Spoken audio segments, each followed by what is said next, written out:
Mentions there a potential 100 million euro price tag, David. Manchester United have been linked with him. How would they be able to afford that? Well, when you speak to the English clubs, they think that perhaps they could prize Ekitike for a bit lower.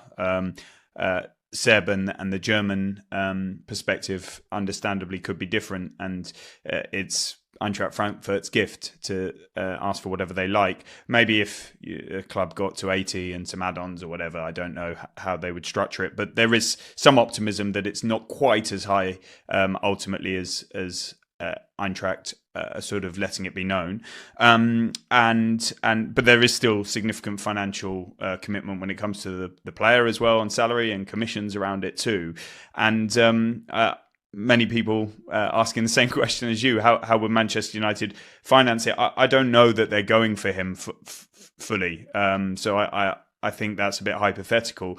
It seems there's been some inquiries, and that's kind of their job, to be asking after players and understanding the conditions of a deal and maybe being interested in the player. But that doesn't mean they're going to do it.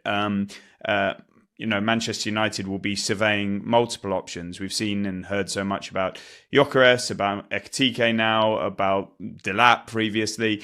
Look, they managed to get the Cunha deal done. They clearly had some more money than that because they were ready to do the Delap deal. In the absence of Delap, they're ready to do or exploring doing the Brian and Burmo deal, and he wants to join them, and there's a very good chance that will happen, but it's not there yet.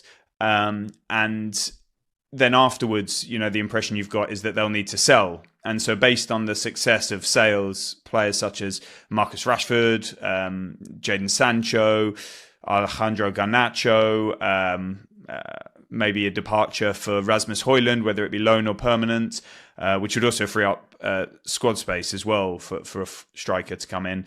Tyrell Malacia, Anthony, etc. Suddenly you find yourself in a very different financial world than you are now. So yeah, I can. We're talking hypothetically here. I can understand the concern about what Manchester United's finances are looking like right now and whether they would be able to fund a player like Ekitike now. But it might not be now that we're dealing with this sort of question. It might be further down the line as the summer progresses. They have the resources as a result of a number of sales, and they can push the boat out to pay a lot of money for a transfer fee, salary, commissions for such a striker. It doesn't mean that he will pick Manchester United if that happens, because we've seen that the likes of Chelsea and Liverpool are among the many admirers for Hugo Ekitike.